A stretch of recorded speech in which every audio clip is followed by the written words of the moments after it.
Hi, welcome to Sugar Free. This is an all signs reading for Venus Direct. I repeat, Venus Direct. Venus Direct. Oh, that is good news. I've got, I'm Taurus Sun and my Venus is also in Taurus. So, you know, sticky old times, sticky old times. So what I'm going to do, I've got here the major arcana from the ancient Italian tarot. Here I've got the Rider-Waite split into its suits, everything shuffled. So I've got pentacles here, wands here, swords here and cups here. So I'm going to pull 3 cards here from the major arcana, and then we're going to drill down using the minor arcana.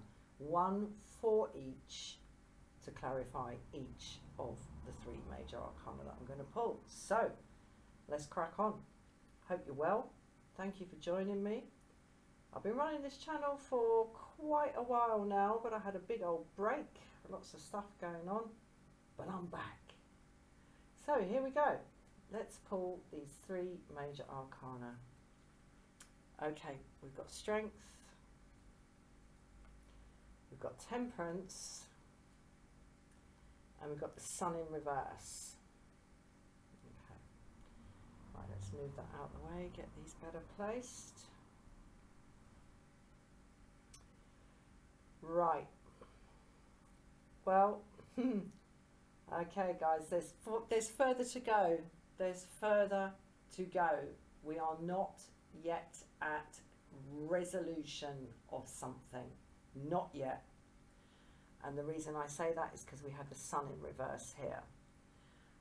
What's required and what we might not see yet, or what we might kind of know in our bones, in our gut, but we don't really want to look at, is that temperance is going to have to be applied to this situation, as well as strength.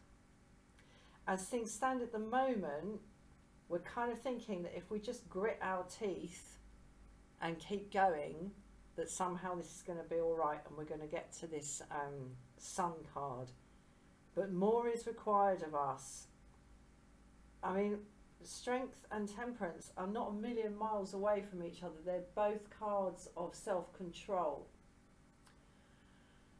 The strength card is more to do with mediating the inner rampant toddler, the wants, the unreasonable nature of the wanting of stuff. We want what we want, what we want. But sometimes that wanting of stuff and that grasping at stuff actually creates problems, and that's why what's being brought to bear here is the forces of civilization on the wild animal. The wanting and the wanting and the wanting and the trying to get, the running towards this and the running away from that is depicted here as a wild animal. And in this clearly urban setting, and we know it's urban because she's wearing a nice dress and she's got a crown on her head, so she's some kind of queen here. The only thing that makes this really, that raises any kind of contradiction to that, is the fact that she's got her feet bare. So, you know, this is a queen who is prepared to get her hands in the lion's mouth to control it and get her feet dirty walking around in the mud while she gets the grips with this creature.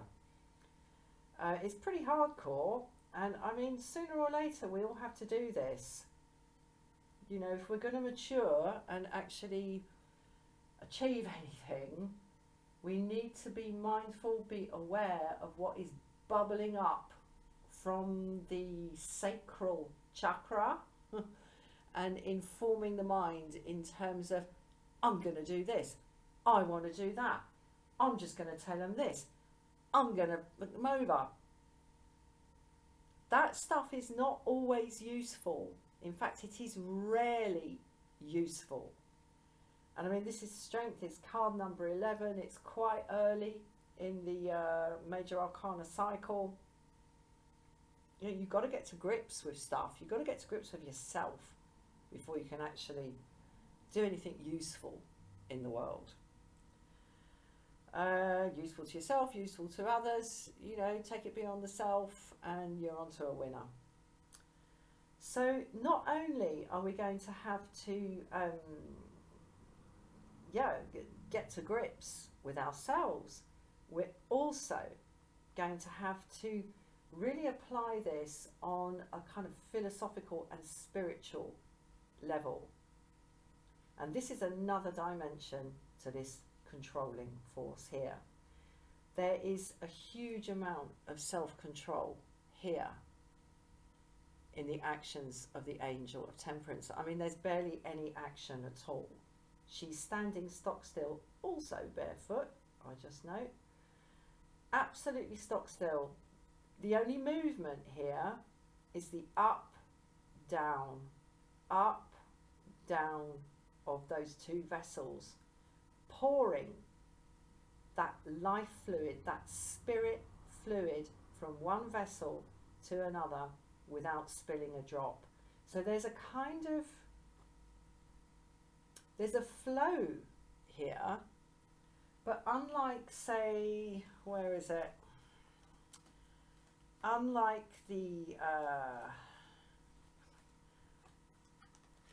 the star, which also features a lady with bare feet and two vessels and lots of pouring in this deck, in any case, unlike this card, what's happening here in Temperance, this is contained. This is a closed circuit. So this is taking the kind of gritted teeth, courage in the face of self-created adversity in the Strength card and taking it to a whole new level.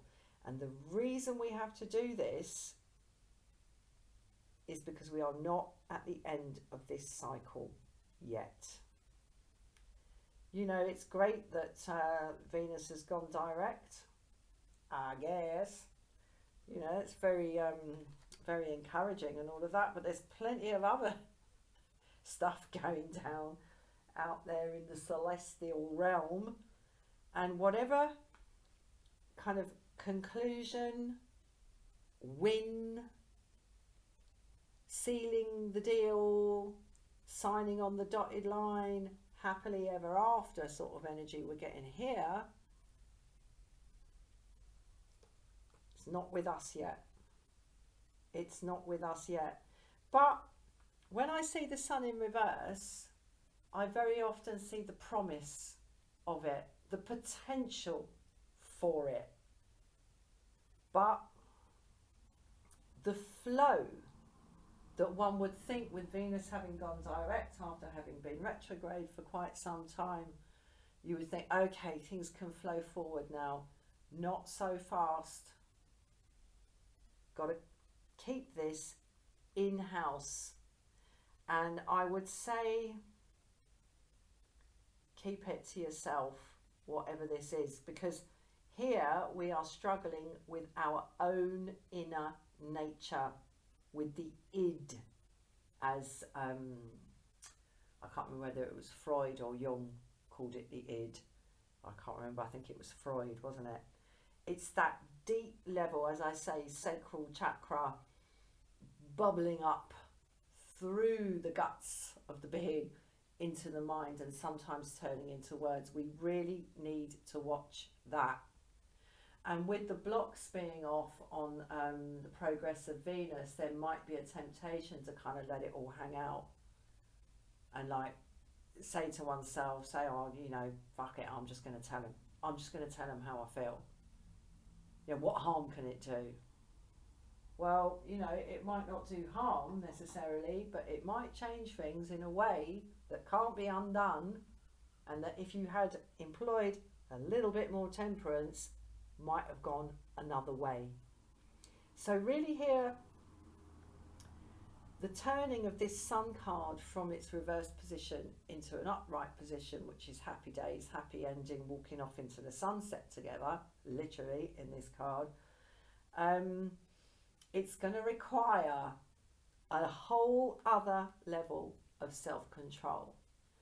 the visceral kind of brutal struggle of the civilized self, of the adult in essence, over the child, of the ego over the id, and possibly even the superego here, because as I say, this lady is royalty, so there's authority here.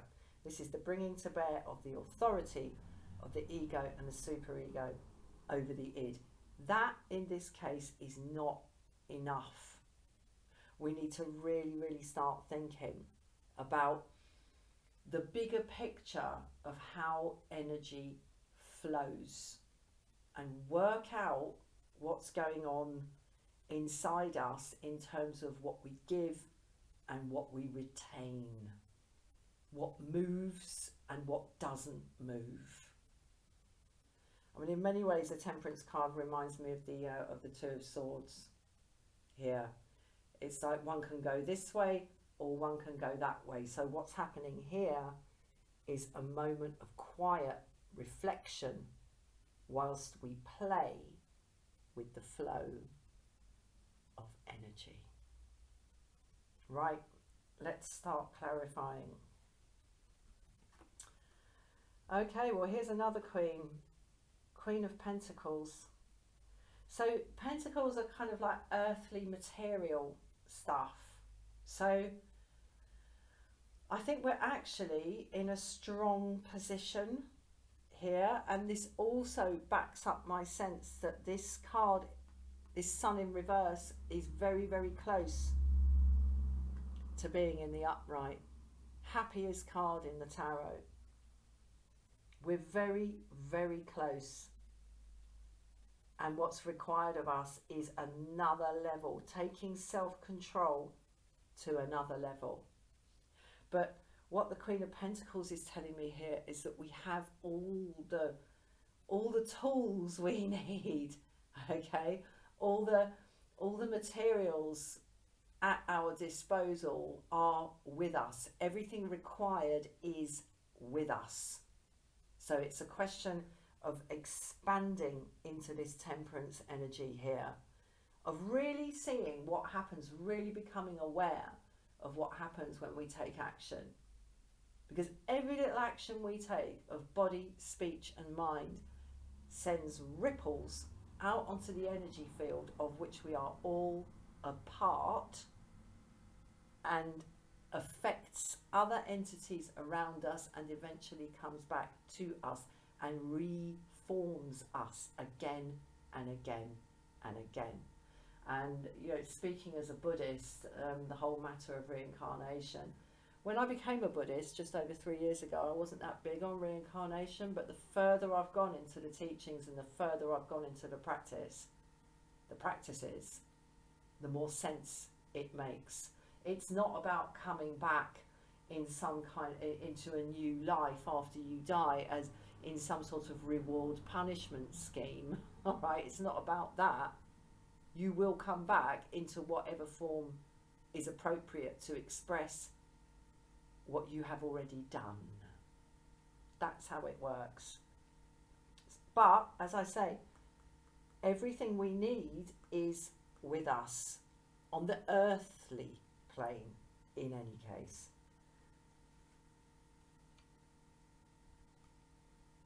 Eight of Wands. Okay, well, rapid quick fire communication, like I was kind of channeling here with the fuck it, I'm just going to tell them sort of energy.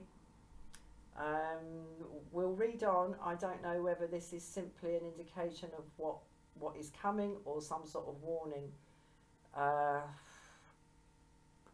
Right. ... Yeah, okay. Five of Swords. Petty, unwinnable wars and kind of wars of attrition, scorched earth policies where, okay, you lost the war, you lost the territory, but the one who beat you to that territory and now possesses that territory, there's fuck all left on it because you just scorched the whole lot. You torched it all before you left. So that, yeah, they've got it, but so what? Pyrrhic victory, that could, the chances of this happening, which really would leave this in the reverse, the chances of this happening in conjunction with the Eight of Wands is really, really big. All the more reason to really think very carefully about this flow of energy. You are the flow of energy. You are the wave, you are riding the wave, and you are creating the wave with every action of body, speech and mind. So this is like mixed news here, because the Queen of Pentacles tells me, as I say, that everything we need to turn this reversal into the upright is already with us. But hasty communication, like communication just kind of thrown out there without much forethought of what the consequences of it might be, are going to leave everybody kind of ashamed, I would say. I mean, these two dudes look pretty ashamed. You know, they've lost the battle. This one, shame on him, because he's pretending he's won it, and all he's done is walk around the battlefield and pick up some swords after everyone else has actually done the fighting, and then make a big bloody song and dance about holding all these swords. It's pathetic, really. Don't be that dude. Don't be that dude. Okay, and the King of Cups. Yeah. Control of emotions. Now, controlling your emotions doesn't mean pretending they're not there, all right? What it does mean is understanding that your emotions are your emotions are your emotions, and they are separate from your actions. You do not have to act out every emotion. You don't have to. You don't have to make your emotions the driving force of what happens for you and to you and how your life unfolds. It doesn't have to be that way. And I remember the first time somebody actually told me that, and they told me that in quite harsh terms, a much, much older person. And I was quite taken aback by it. It was someone I really respected. And they said to me at one point, because I was going on about, I feel this, I feel that, and this person, I think, just got, like, lost patience with me and said, well, who gives a shit how you feel? And I mean, it was quite a shock when he said it, but he had a bloody point. You know, your feelings don't have to run the show. They do not have to be the driving force. They can be part of it. But if you can learn through the qualities depicted here in the Strength card and in the Temperance card to recognise your emotions for what they are and take a measured decision about them. Temper them. Don't lose your temper, right, with quick fire communications that you're then scrabbling around to kind of try and sort of re-establish some sort of, you know, energy of a winner out of it or something. It's pathetic, really. So this is emotional self-control. There's a very clear message starting to emerge here. Okay. Seven of Pentacles. Take your time. Take your time. What this is also telling me is that this shift from card number 11, Strength, to card number 14, Temperance, is well possible. Okay, you've been on this kind of self-development thing for like a good while now, and the fruits of that are starting to really, really ripen on the vine. So take your time. It's not harvest time yet. Not yet. But as I said, the very promise of the presence of this card in this reading is a wonderful invitation to just like quietly double down on your own self-control, which, I repeat, does not involve stuffing or denying emotions, not in the slightest, but it does involve simply being aware that you do have a choice in the context of your emotions of what to express and how to express it to bring about the best possible result for you, which would be that. So So take your time. It's not quite harvest time yet, but it's soon. It's soon, dear listener, dear viewer. Okay. Right, there might be some hesitance here about how to actually effect this in the world. And a policy that I have adopted over the last few years, especially since I started practicing silent meditation and Buddhist mantra chanting over a decade ago, daily practice, over 10 years of daily practice of those things. The one policy I have started adopting is that if something does not need to be said, don't say it.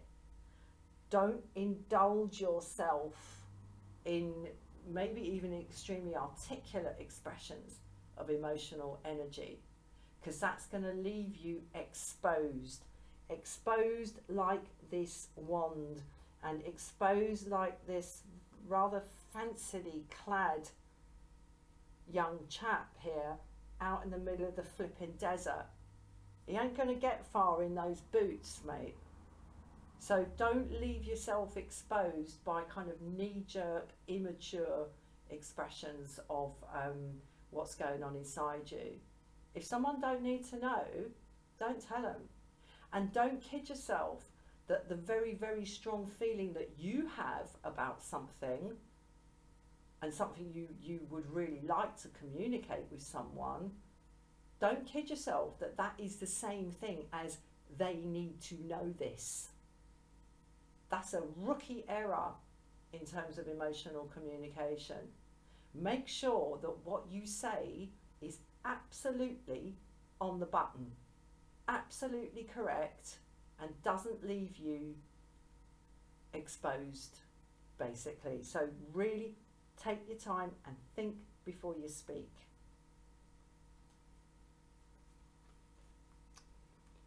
Yeah, we can see how the pressure for this has really, really built up. We've got the Nine of Swords here. So this is, one of my favourite readers calls this the 3 a.m. card, and also makes clear that they've been told, and I think it is correct, anything that goes through your head at 3 a.m. is bullshit.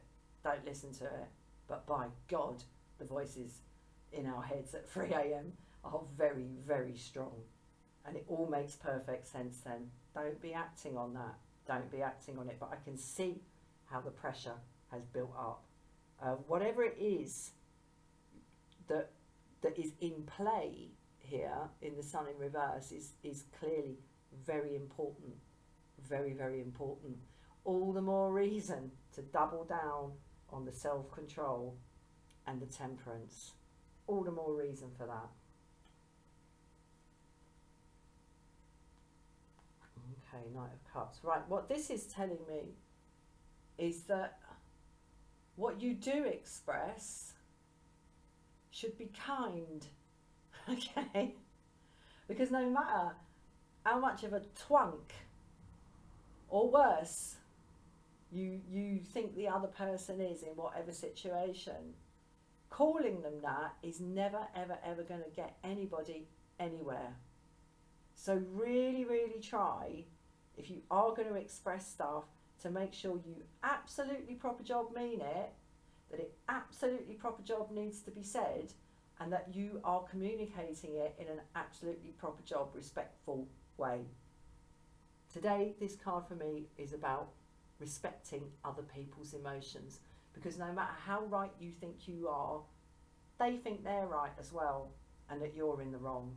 However screwy that is, everybody thinks they're right. Never forget that. There's something else in this Nine of Swords that I might come back to when I finish pulling this. Right, let's clarify this Sun in reverse. Okay, well now we've got the King of Pentacles, so we've got the Queen over here and the King over here. That's a very, very, very good sign. She's got what she needs. He knows what to do with it.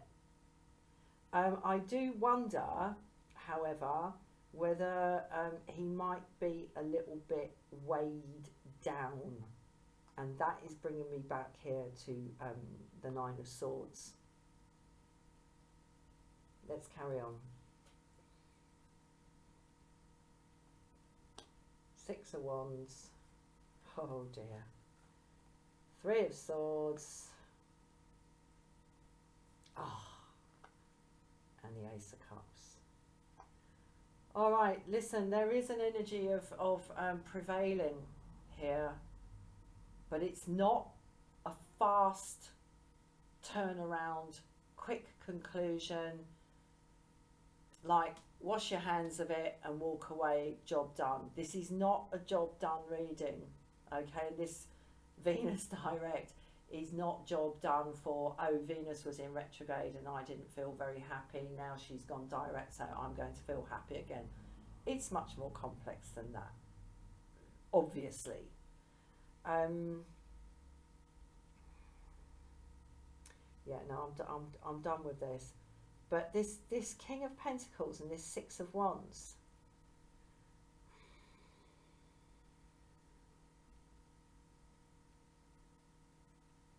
yeah, again, it's this sense of really, really feeling like you're right. And I mean, matters of right and wrong have two kind of major aspects for us humans. There's right and wrong in terms of correct and incorrect, and there's right and wrong in terms of good and bad. Okay, right, good as in following the rules, basically, bad as in breaking them. I'm getting a sense of the presence here of the King of Pentacles. Like I said, I'm very glad to see him because he's the divine counterpart to the Queen of Pentacles over here. Everything you need is already in place. But I'm getting a kind of whiff of hubris of this King of Pentacles here, backed up here by the Six of Wands. You know, maybe you are right. Maybe you are. But just storming into a situation and banging your fist on the table and saying, well, I know I'm right, is very, very unlikely to actually get you the results you want in life. So, you know, guard against that. Three of Swords here. Man, we've got some really uncomfortable sword energy in this reading.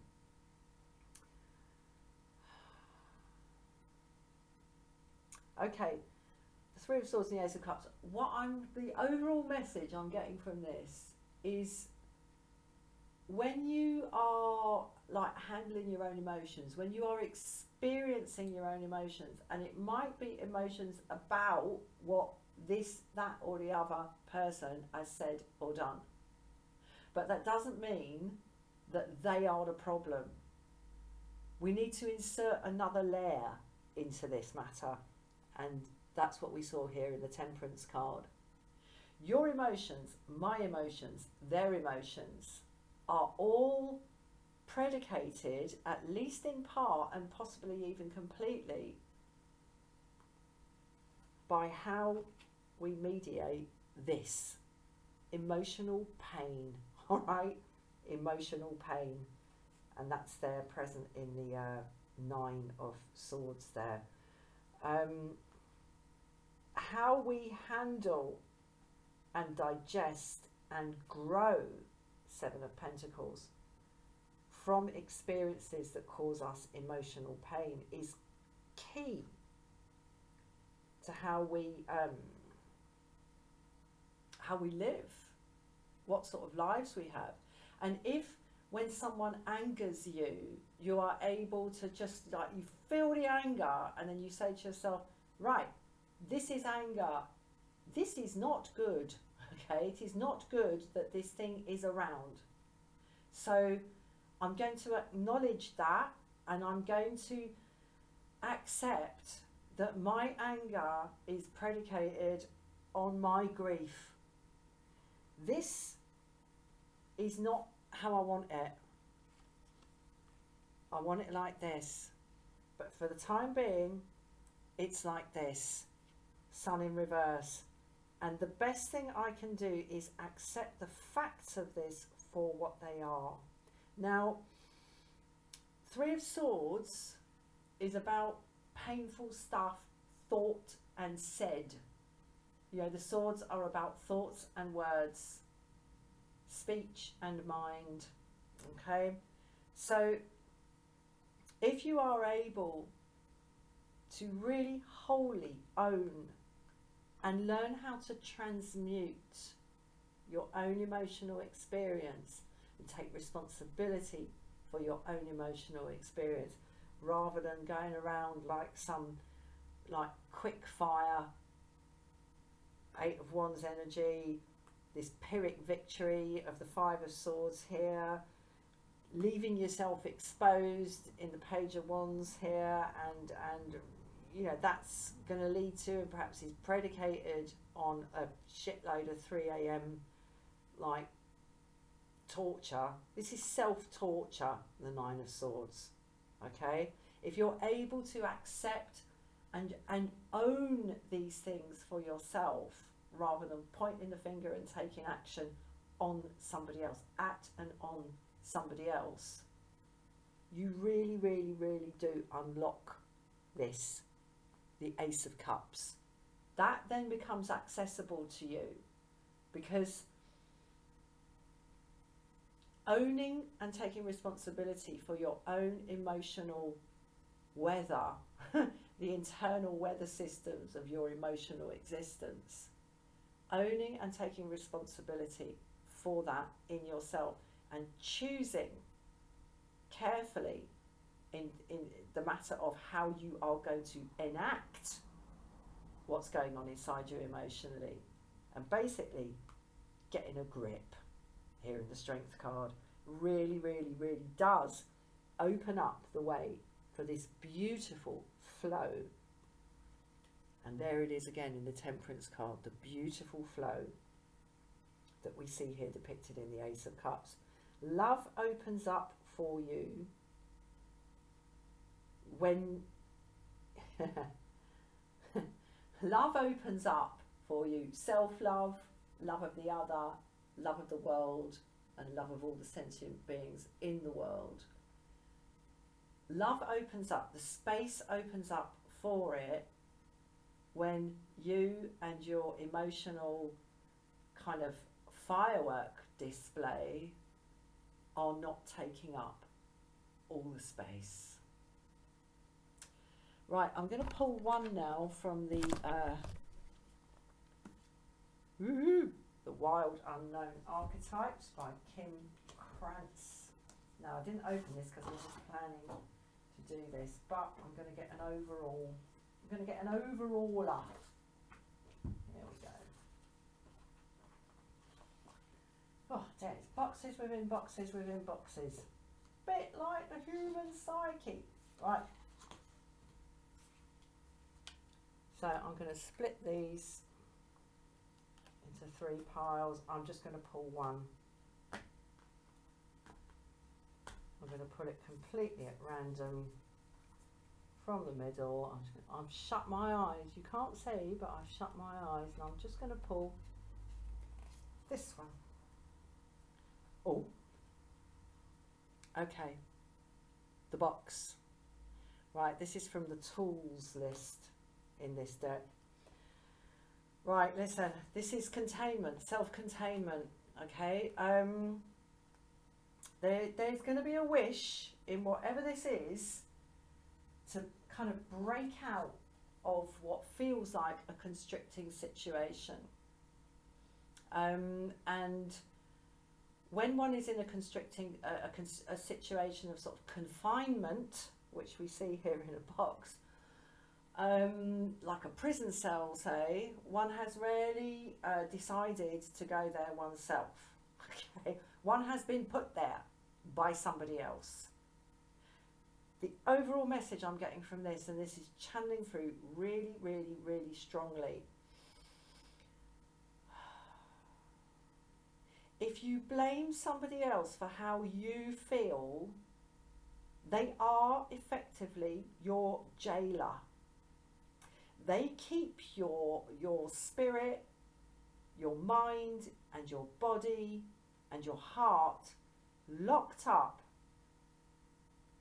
because you're not free, because you're blaming somebody else.